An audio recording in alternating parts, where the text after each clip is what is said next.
Our next speaker is becoming a regular at Hillsdale College events. Kimberly Strassel is a member of the editorial board of the Wall Street Journal, where she writes editorials as well as the weekly Potomac Watch column. She began her career in the news department at the Wall Street Journal Europe, first in Brussels and then in London. Later in New York, she joined the journal's editorial page, assuming her current position in 2005. A recipient of the 2014 Bradley Prize, she is, I think it's safe to say, often a lone voice of reason on the Sunday morning news shows. As President Arnn mentioned, she spent 2 weeks in residence on the Hillsdale campus in the fall of 2013 as a Pulliam Journalism Fellow. In addition to her top-notch journalism, she is the author of the national bestseller, The Intimidation Game: How the Left is Silencing Free Speech.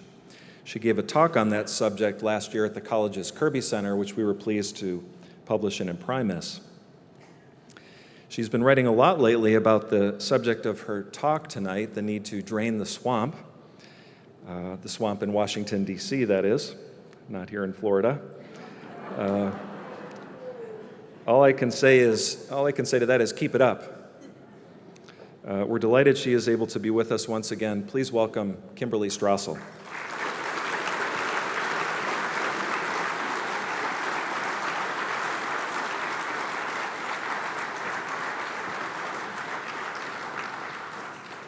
Good evening, Hillsdale. We all ready? Well, first of all, I want to thank Tim and Dr. Arnn for such a nice introduction. I particularly like Larry's felicity with words. When Larry says, "great with child," what he means is I looked like the USS Enterprise giving a speech in front of Hillsdale that time. And it was funny when he mentioned that, I remembered he just brought to mind another funny moment, because I've actually had a number of children and have been great with child in a number of other situations. And one time when my second was due, I got invited in to George W. Bush's White House for an off-the-record press briefing that he was doing with some conservative journalists. And I was still 10 days out from delivery, but looking pretty large with child. And I got sat right next to the president, and you could tell he was nervous. And he looked at me and he said, "Strassel, when you do?" And I looked at him. You know, he's a jokester, and he deserves to get a little bit of it back sometimes. And I just looked at him straight in the eye, and I said, "Oh, it was a week ago."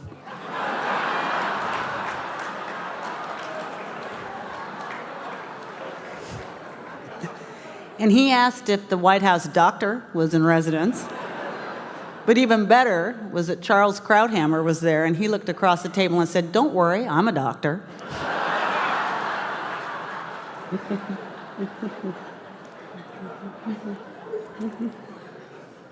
So I always feel so honored when Hillsdale does ask me to speak, and it's because while I have not spent an enormous amount of time on campus, it is a place that has become very dear to my heart. I was asked a few years back to come and be a Pulliam Fellow, and by John Miller, who is the amazing guy who runs the journalism center there at school. And it was 2 weeks that was absolutely transformative to me.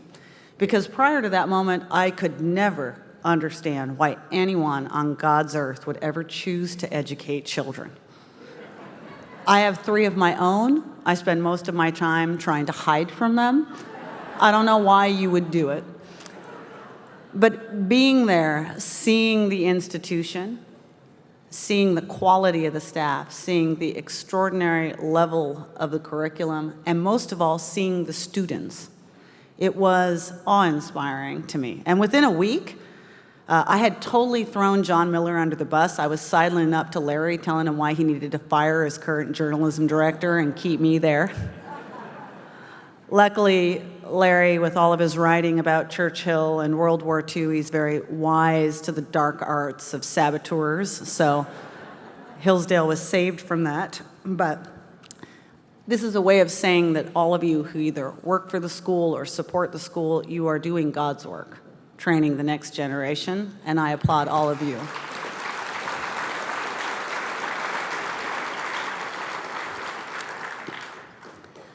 When I saw what Hillsdale actually wanted me to speak about tonight, that one sentence, political corruption, the swamp be drained, I did have a brief internal giggle and thought that I could make this a very short evening.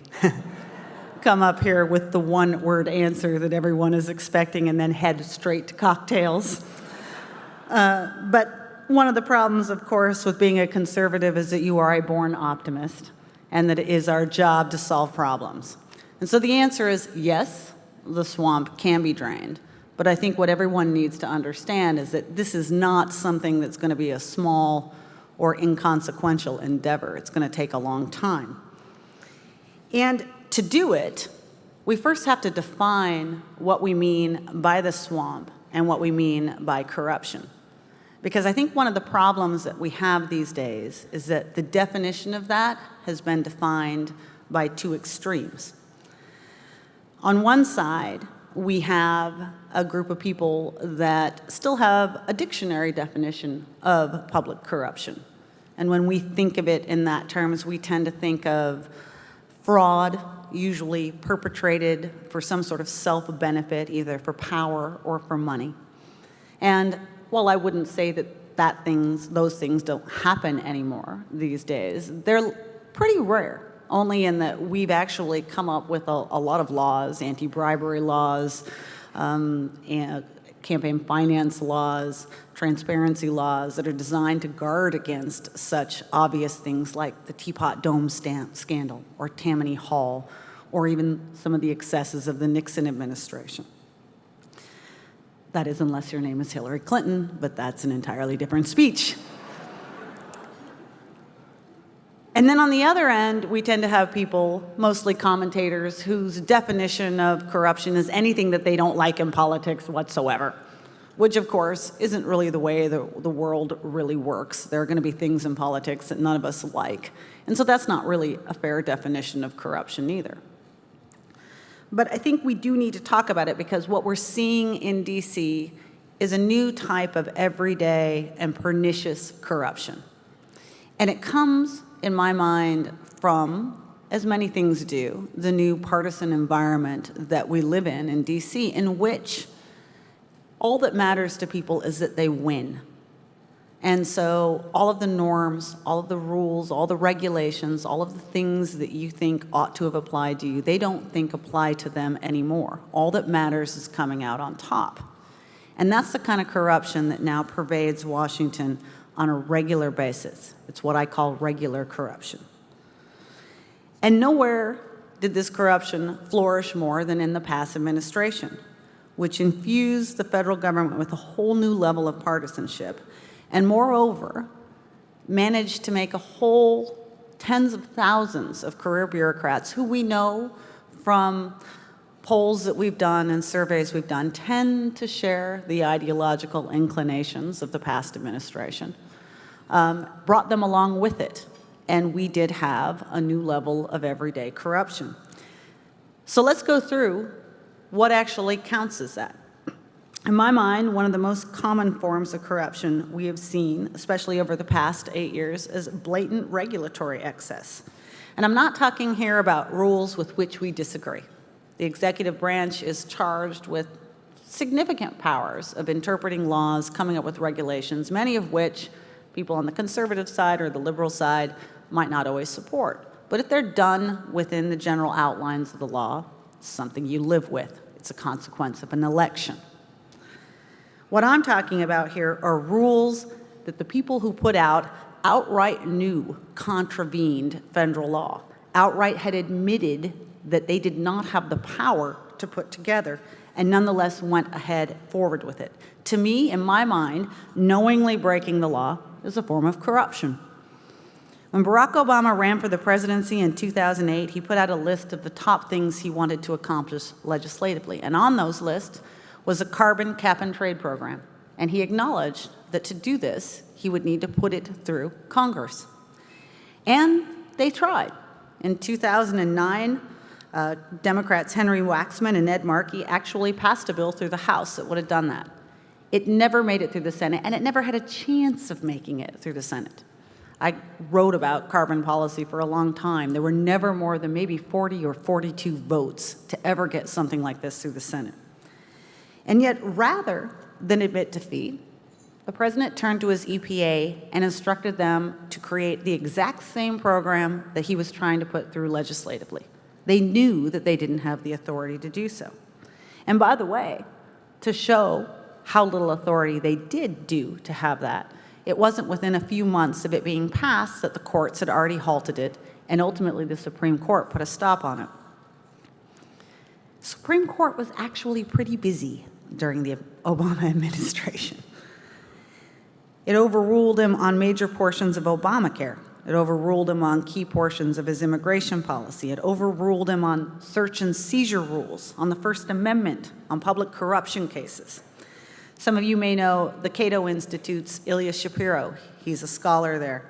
In an article in 2016, he noted that the Obama administration had lost more times in front of the Supreme Court than any other modern president.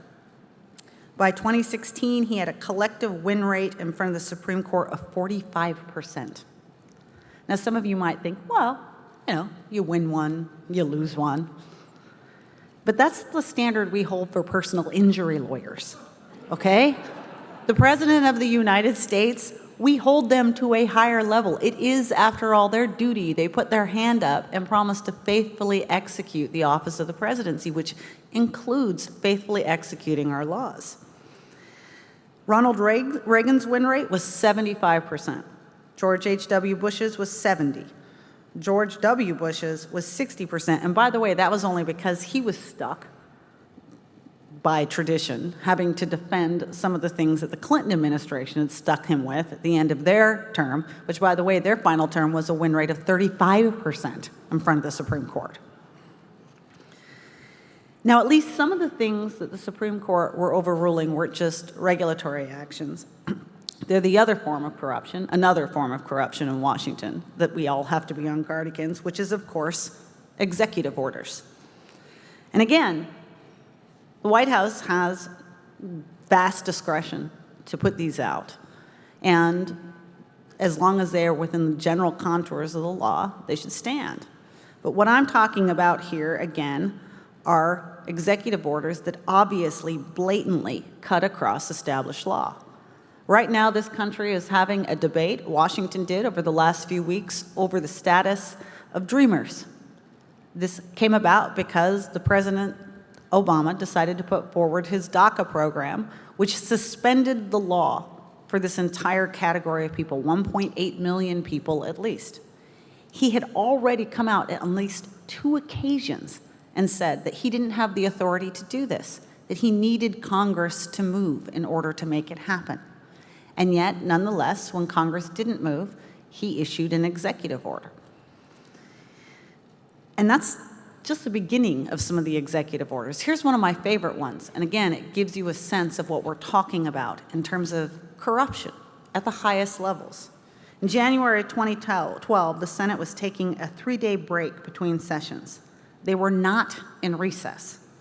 President Obama, nonetheless, unilaterally declared that a separate branch of government was in recess and used that period to appoint 3 individuals to the National Labor Relations Board. These were people that the unions had wanted him to appoint.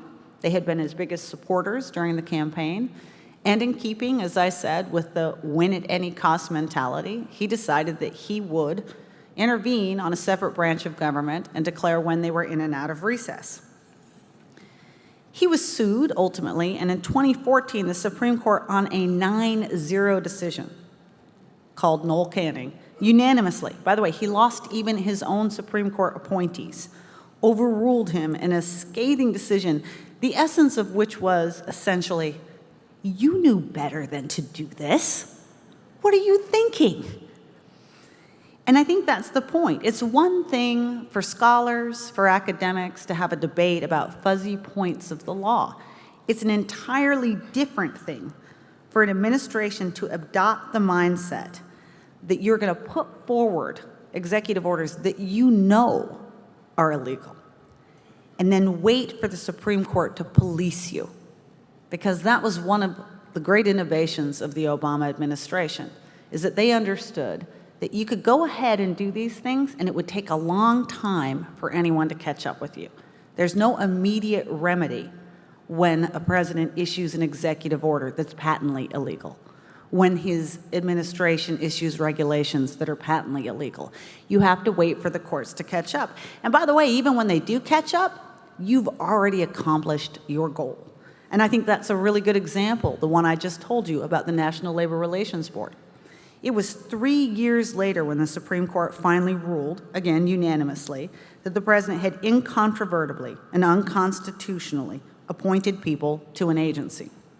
And even though the court was willing at that time to come out and stop and say that it had to be removed, it did not prove willing to reverse any of the thousands of decisions that that unconstitutional board had issued in the 3 years before it took for the Supreme Court to catch up with it. And again, I call that a form of corruption. Here's another common form of corruption you see in Washington these days: regulators who abuse their authority and who abuse the law to inflict punitive measures on political rivals. That same NLRB that I was talking about, for a while had an acting general counsel named Leif Solomon. Again, never confirmed by the Senate. He couldn't get enough votes, but he managed to run the joint for an entire year. And at one point, Boeing, some of you may remember this, intended to move in a major part of its manufacturing facilities from its very unionized, regulated state down to South Carolina, which was a right-to-work state. Leif Solomon penned an opinion, all on his own, that it invented out of whole cloth a theory saying that somehow it was illegal for Boeing to start a factory in a different state. Think about how you come up with that.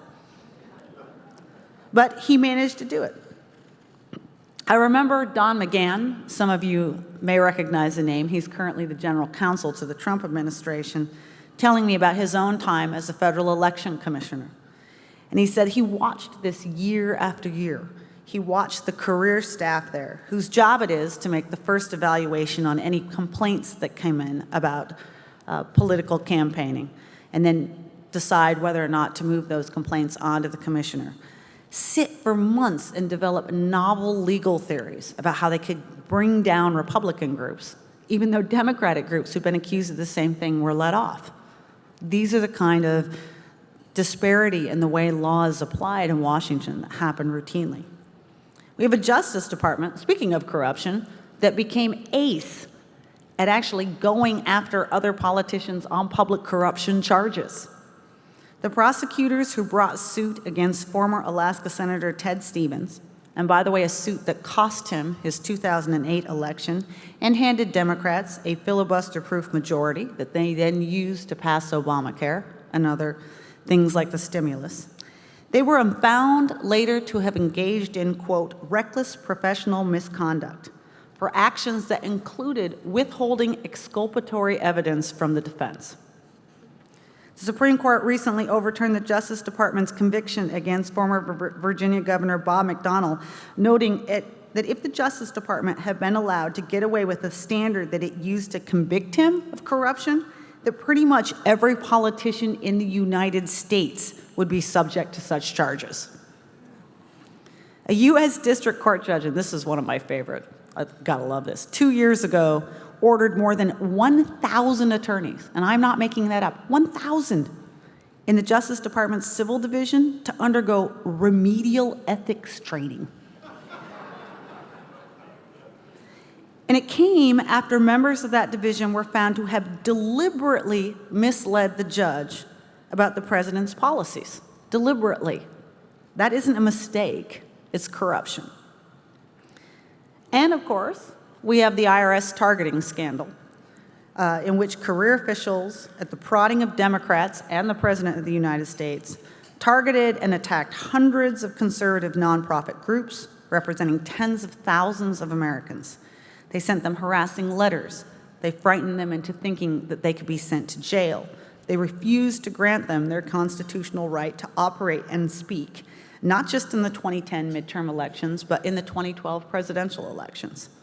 We know from emails and congressional investigations that Lois Lerner, who headed up this effort, knew exactly what she was doing, knew it likely violated the law, knew We know from those emails, too, that she was a virulent partisan in line with many of the policies that were being presented by the administration, who hated conservatives and their growing influence in elections.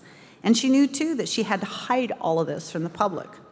And despite knowing all of this, by the way, not one single person has yet to be held account in that targeting scandal. Lois Lerner retired with full retirement benefits from the federal government. And that brings me to talk what I think now is the most nefarious form of everyday corruption that we see, and we're seeing it happen right now, even with the change of administration.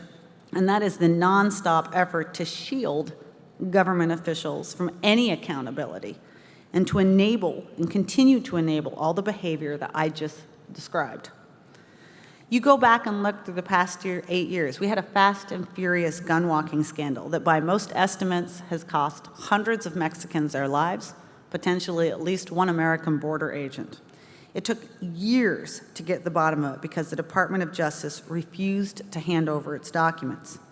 And to be clear, there was no question that this was a case of government dereliction. A finer Inspector General report ultimately recommended that no less than 14 individuals be subject to discipline. And yet Attorney General Eric Holder was so determined to make sure that nobody found out about this that he ended up becoming the first cabinet official in the history of the United States to be held in contempt of Congress. We had a Veterans Affairs administration that sat for years on the news of waiting lists and of people dying. Only after the news broke did we find out how long this had been going on and to what lengths the department had gone to hide it from congressional overseers. If you want to know why Ms. Lerner has never been held to account, I'll give you one reason. In 2014, the Congress, the House, passed a resolution of contempt against her for lying to them. And they sent it over to the Justice Department, which under the statute, and it is very clearly written, shall refer it to a U.S. attorney who then shall bring it in front of a grand jury. It was duly sent to a U.S. attorney for the District of Columbia, a man named Ronald Machen, who was an Obama appointee. He sat on it for 11 months.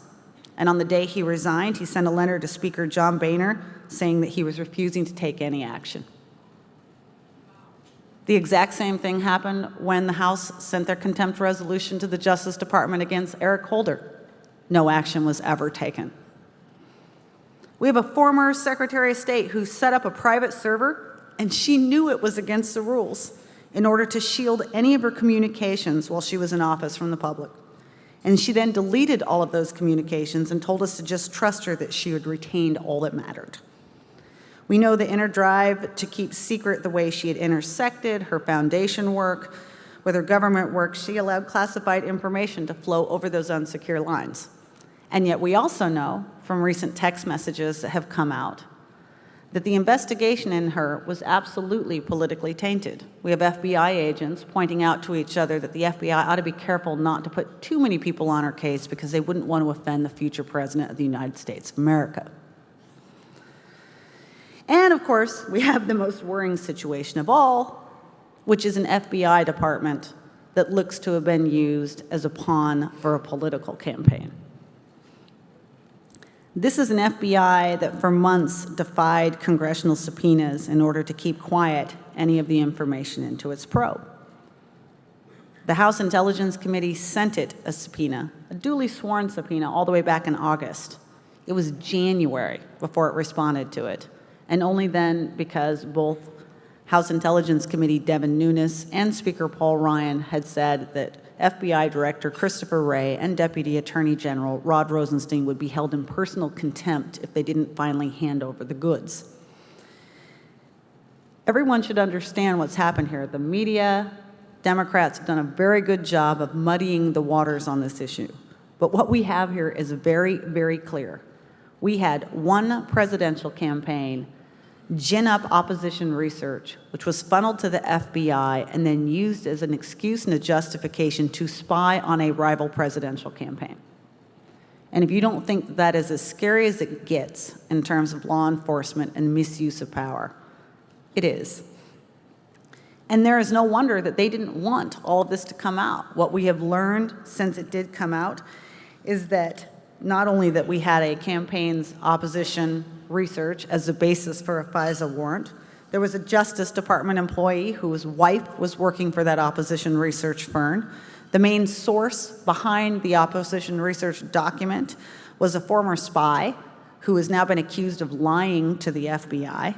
And his sources for that document included Clinton political operatives. So these are some of the examples of the problem, what it is that we're dealing with and what counts as public corruption these days. I think the other thing that we have to ask ourselves is, what's the environment that has allowed this to happen? How did we get to this point that this has become routine and everyday? I think there's two things in particular, and that when they're combined, they create this open field for this kind of corruption. One, and it's one of these things that we all know in our mind, but we don't necessarily realize the full implication of, and it's simply the size of government. Now, if you go and you talk to the media and they put out their stories, they will point out that there hasn't been an enormous shift in the size of government over the last 30 years. They point out that back when Reagan was president, there was 1.7 million employees, and today there are only 2 million employees. Now, I would like to think that an additional 300,000 people in any environment is significant. I'm glad I'm not speaking tonight to 300,000 people, by the way. Slightly different than the size of this room. But the important thing here, the difficulty of keeping track of just an additional 300,000 people, because that's your job when you're trying to look after the swamp.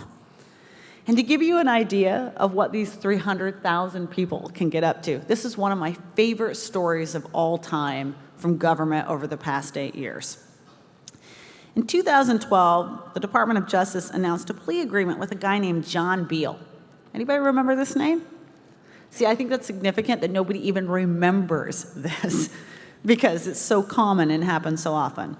This was a 64-year-old guy. He'd had a 23-year career at the Environmental Protection Agency. Turns out that when he first applied to the EPA in 1989, he claimed to have a career as an assistant in the Senate. Later turns out that that was entirely fictitious and he'd never worked for government before. 5 years later, he came to the EPA as a dual employee, saying that, in fact, he was also a CIA agent. And this is why he needed to not show up to work for months at a time, because he was on secret missions for the CIA. Okay, nobody ever checked up on that for 23 years.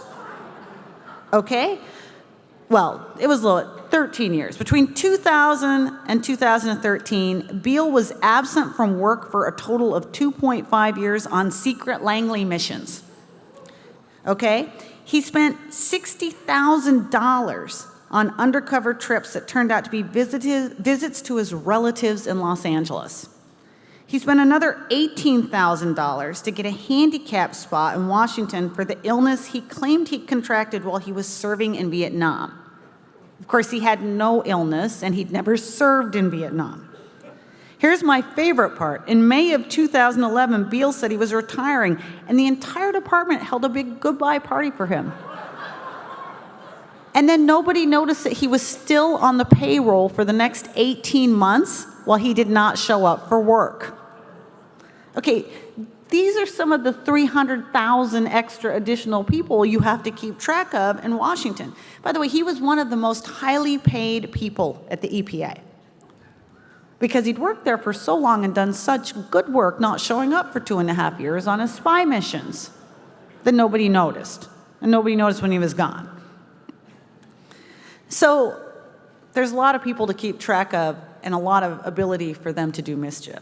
The second part of this is that we also live in a U.S. government, the size and scope of which is now unparalleled to anything we've seen in the past.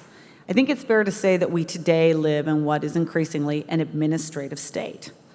There used to be a time when those who were appointed at the top, those who were politically accountable, actually had a shot at keeping track of everything that their departments were trying to do and holding some people to account.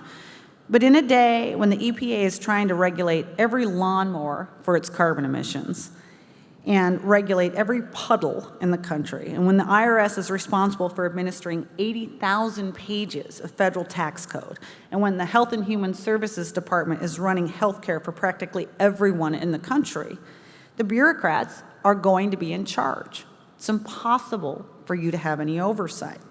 And moreover, they're in charge of programs, and I think this is important, that precisely because they are so big and so sweeping, they are designed to fail.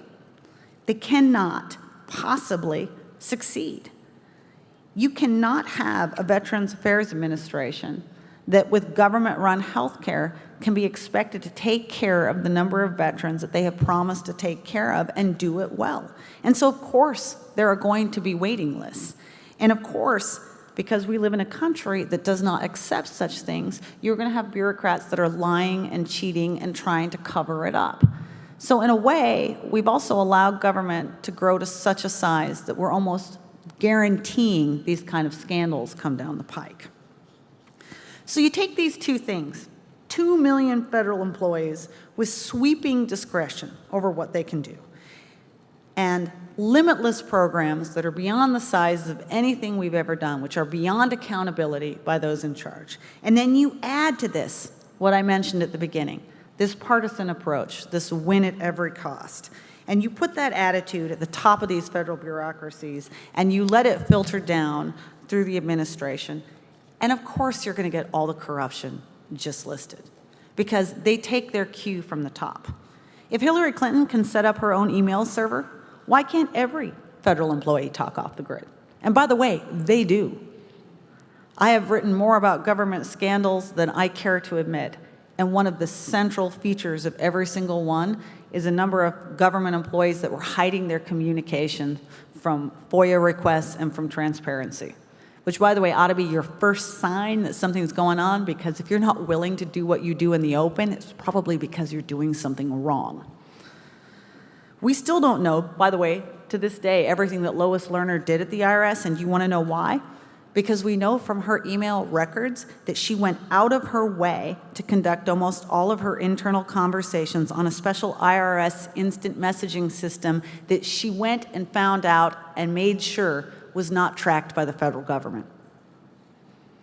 There's a great email when she says, "Is any of this recorded?" Someone said no, and she said, "Perfect."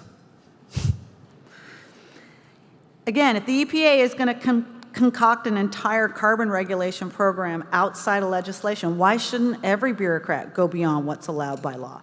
That's how you get officials issuing arbitrary regulations and fines. That's how you get 1,000 Justice Department officials that need remedial ethics training. And why you get entire units of the IRS that didn't even blink an eye when they received orders to target thousands of Americans on the basis of their political affiliation. Just think about that. Dozens of career IRS officials were involved in this scheme, and nobody blew the whistle for 4 years. They all thought it was an okay thing to do. So that's your swamp, people. We've now defined the problem. And knowing all that, you might think I might have been justified in coming up here and just moving straight to drinks. But here's the good news. The good news is that I'm not alone in having realized some of these problems out there, far from it. This is a growing conversation in Washington. It's growing understanding that this is something we have to focus on, specific in and of itself, that it's not going to fix itself, that there needs to be deliberate actions taken to change what's going on there. Now, President Trump's way of summing this up in a kind of Twitter-like sentence is, we need to drain the swamp, which is a good overarching theory. But we actually have a lot of people around him and in Congress and in outside watchdog groups and in grassroots organizations that have been thinking far more deeply about how you actually go about doing that. And we're starting to get some really good proposals. I think the quickest way you can do it, problem is that it isn't long term. The quickest way is that you get leaders into the White House and around the president in the White House and in these departments that are absolutely determined to give the swamp less to work with and to reset the rules of the road. Because, by the way, the best way you can cut down on this is to have fewer regulations, have fewer things that they can cause mischief with. And on this specific question, with just a few exceptions, I give the Trump administration not just an A, but an A++++. They have been amazing.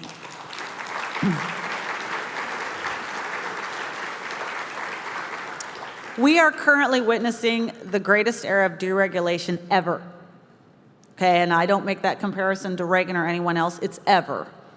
And part of that is because the Trump administration had a great amount to work with when it came into office, given its predecessors. But you may remember in his first State of the Union, the president promised that he would eliminate 2 regulations for any new one that was created. By the latest statistics, which I just got from the OMB before I showed up here, that ratio currently stands at 22 eliminated to 1.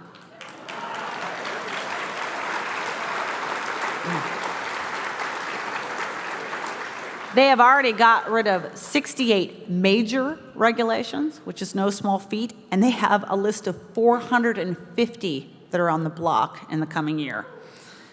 Now, some of this has been agency action, but some of it, and I think Congress deserves its fair share of applause here too, via the very aggressive use of something called the Congressional Review Act, which allows Congress with a simple majority in both houses to overrule regulations that were put into effect in the last 6 months. This Republican Congress, to its credit, used that authority with incredible alacrity to get rid of some of the worst final rulemaking of the Obama era. You've also had some incredible folks that have come from the outside that are all about reining in these bureaucracies.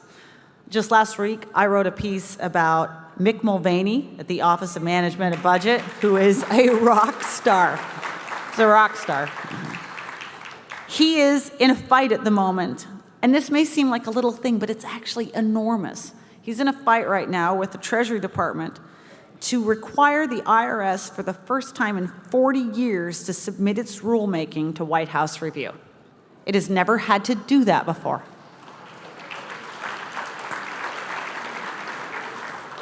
And think about how important that is. This is an IRS that doesn't like this president, isn't exactly huge fans of Republican Congress that's been beating on it for the last 6 months, and is about to be in charge of implementing the entire Republican tax reform. I think a little bit of oversight would be a good thing. This is the same Mr. Mulvaney, another one of my favorite recent stories, who's currently acting administrator of the Consumer Financial Protection Bureau. They're not very happy about that, by the way. But if you haven't followed this fight, the woman that his predecessor installed in that job as he was on the way out the door is still pretending that she's the acting administrator. She's still sending emails out to people. Just no one's listening to her, but she's camped out at a building down the street. It really is a bizarre situation. Anyway, the CFPB has these extraordinary powers. They're called examination powers, where they can go choose any company out there and then go in and look through any of its records and continue fishing through until they find a charge to bring, which isn't exactly how most of us think we go about justice. Mr. Mulvaney, as one of his first acts, informed the CFPB regulators that before they could go ask a company for all of its records, they actually had to develop a theory of wrongdoing.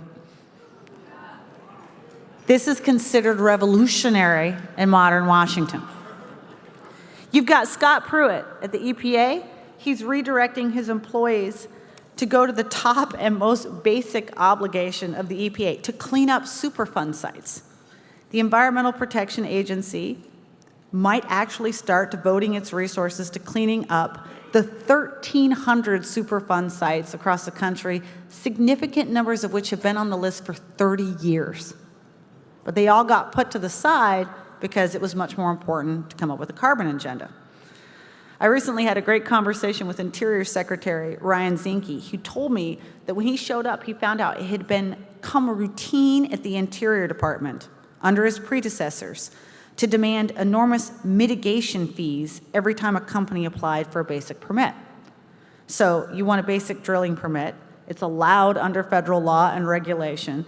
But you go to Interior, Interior says, we're only going to give you that permit if you give us like $1 bajillion to do this restoration project over here. And I remember Zinke said to me, if you had that transactional demand in any other forum outside of government, the word we would use for it is extortion. And as I'm not going to engage in government extortion, that practice is now at an end.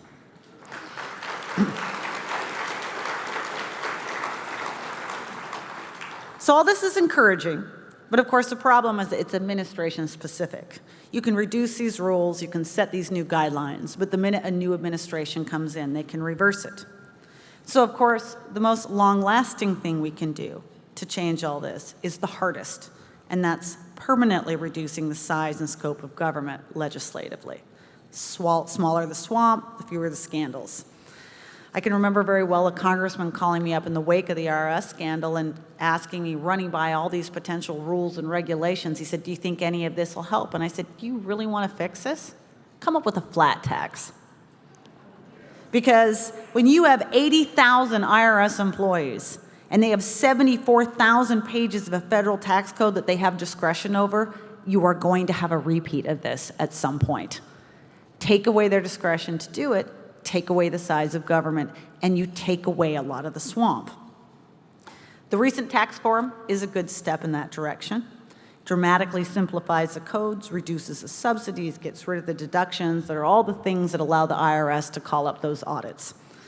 We've now also passed a Veterans Administration reform that's a step toward introducing more market forces into veterans' health care and reducing federal management. We've gotten rid of the individual mandate in Obamacare and other small parts of Obamacare that give the state too much control. But these are still baby steps. We've got a long way to go. There's other things that people are contemplating legislatively that could also restore some accountability. One is legislation that would require far more aggressive transparency among federal officials and real penalties for noncompliance. We currently, and this is an astonishing idea, rely on the word of federal employees that they are actually setting forth and sending forth all of their government communications, or all of the communications that they do on private devices to their government accounts. We know that's not happening. We know everyone's hiding things. We've got the technology today to allow people to have both a private account and a government account on their phone. No one should be allowed anymore to conduct business offline outside of the people's views.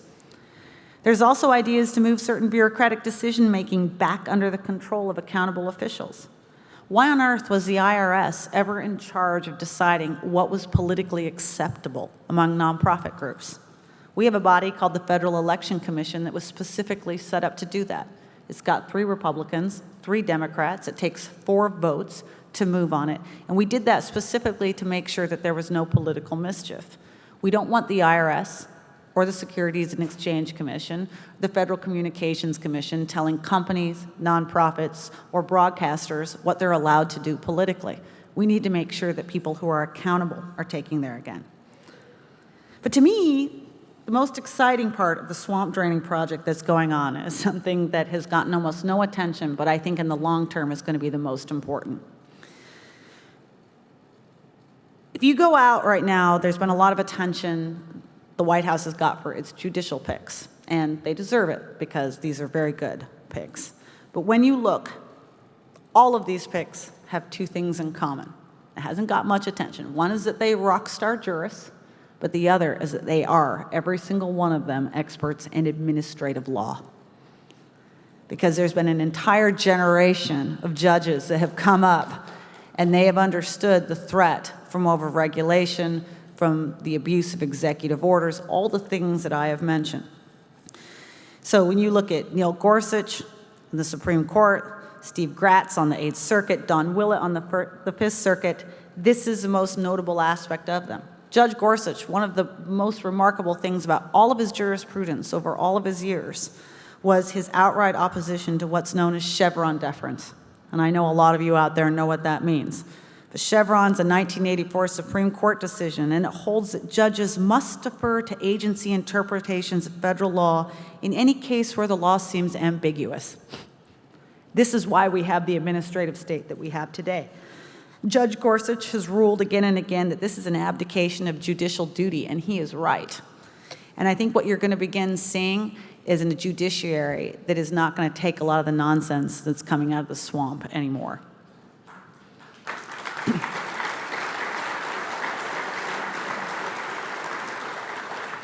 So, smaller government, accountability, transparency, checks and balances. There is something very encouraging about knowing that the very mechanisms that our founders created to take care of everything else could also drain the swamp.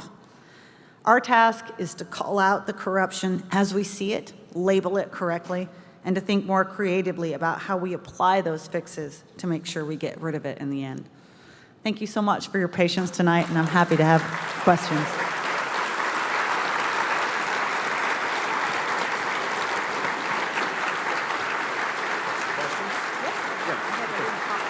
We have some students with microphones. Thank you.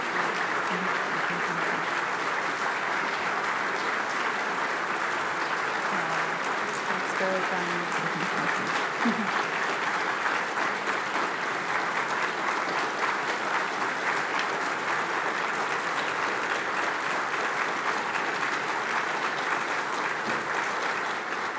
Thank you.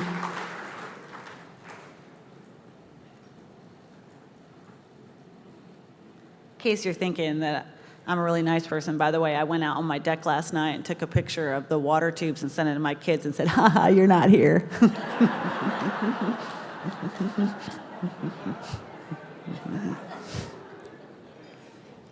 I think they're coming around with microphones, so I'm going to wait.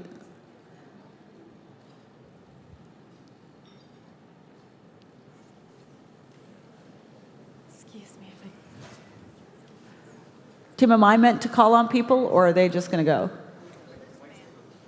But do I? Okay, all right.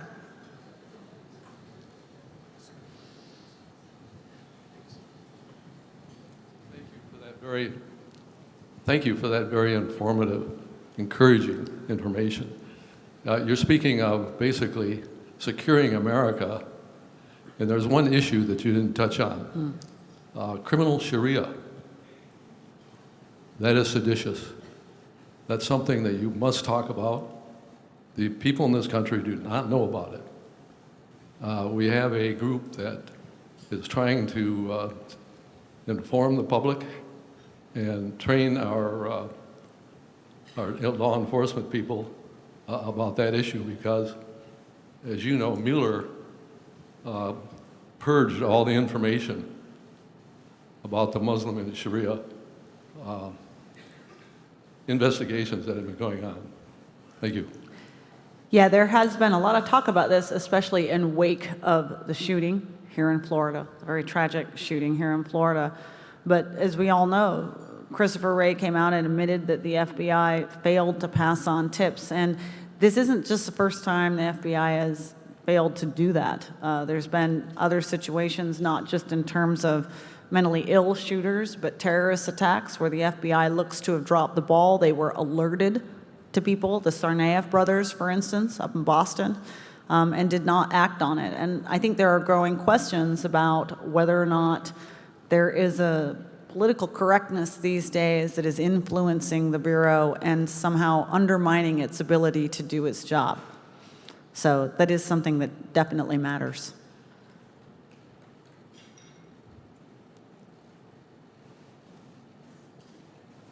Oh, I have a very simple question. What do you expect from Mr. Mueller's investigation in the next 6 to 12 months? That it will still be here? I find it very hard to believe, with all of the investigations that are going on in Congress and with all of the leaks that have come out of both his investigation and those congressional probes, that if there was anything that suggested any collusion between Donald Trump and Russians, we would know about it. It also just doesn't make a great deal of sense. I always laugh at people. You can't have it both ways, especially those on the left. You either think the guy's the biggest loser in the world that can't even manage to stumble through a campaign, but you can't think that and then also think that he's a criminal mastermind that pulled off a Russian collusion thing and no one's found out about it for 18 months. Like, take your pick, okay? but don't present him as both within the same breath on CNN. It's ludicrous. So, you know, will he go down the road of obstruction? I think that's the interesting question. The fact that he came out on Friday with these indictments of 13 Russians in these groups, I think a lot of people are hoping that this was the kind of crescendo of his investigation and that he's going to wrap things up. It would be good for the country if he did so and if we could move on. I know there were some Democrats out there and said, well, you know, this indictment did not absolve the Trump administration. Well, go back and read any of the 2 bajillion indictments that the Justice Department, they never absolve someone. Indictments are about attempting to convict someone. The fact that they put the word unwitting in there, the fact that Rod Rosenstein went out of his way in his press conference to say that it's important to know what wasn't in this allegation, that there was no American that has been accused of knowing anything about Russian collusion, suggests that there isn't much there.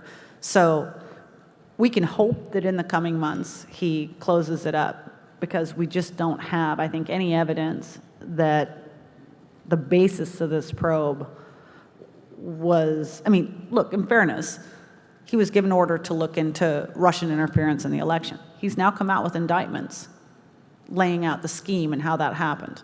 I think we're a long way from collusion or obstruction charges, and it would be best for the country if we could move on. A question and a comment. Yes, sir. Question is, I really admire Tom Fitton, what he's doing with Judicial Watch. And maybe you would comment on that. And then the comment would be, you represent the new George Washington of America. Thank you. Only I have hair dye. Tom Fitton does amazing work in Washington, and I think the reason everyone, he's extraordinary. Judicial Watch is extraordinary. And I'll tell you why, because he can do things, this is amazing. He told this to me himself, and a lot of people don't appreciate this. He can do more than congressional investigators can. Because as you can see from the subpoenas that came out that I was describing, you can send a subpoena to an agency of government, and they can ignore you. And until you go and threaten them with contempt, nothing can be done. And then, you know, even then, you can hold them in contempt, and then what do you do? If the Justice Department isn't even going to enforce your contempt citation, which it has a habit of not doing, or you can, believe it or not, and I'm an advocate of this, it turns out, did you know Congress has its own police force and they can jail you? We haven't ever done it in the history of the public, but I'm all for trying it at least once. And so, but the great thing about Judicial Watch is it gets to use Freedom of Information Act laws. And you put a request into an agency, and if they do not respond to you within a certain amount of time, you file a lawsuit, and then a court is involved, and they can compel the agencies to provide you information. So we're in this completely bizarre situation where Tom Fitton is more capable of getting information about what the government did than our congressional overseers. And that should tell you something about how wrong everything is in DC these days. But he is dogged. At any one time, they have something like 300 lawsuits on the go. And they have individually pulled out more information about the Clinton Foundation, Clinton email servers, what's been happening with the Trump investigation, the IRS scandal, and every other scandal combined than any other organization in Washington. And that guy deserves a Presidential Medal of Freedom.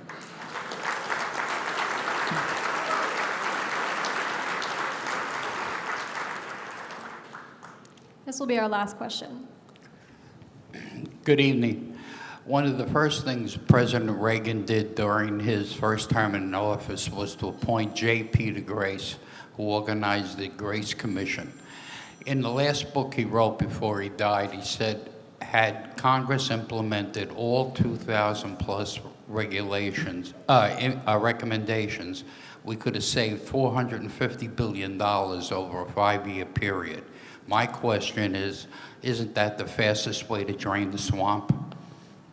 So I think commissions are good ideas if their recommendations are followed.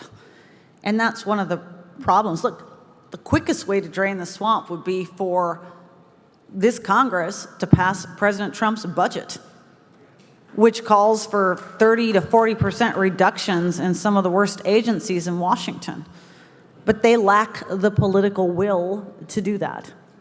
And they lack the political will to tackle entitlements, to tackle welfare reform, and to tackle some of the biggest programs out there that is what gives the swamp their ability to continue growing and causing so many problems. So I think there's even faster ways than to do it with a commission. My worry about blue ribbon panels, I think that it's always great to have outside eyes do something like that. But the sad reality is that often their recommendations are not taken on board and do not happen. And so much of what we need to have done, if we want to fix this from a long-term perspective, is legislative. And that's going to require a class of House and senators that is a lot more willing to take chances than we have had and seen in recent years. But I think it's a good idea. I just would like to see it actually get done. Thank you all.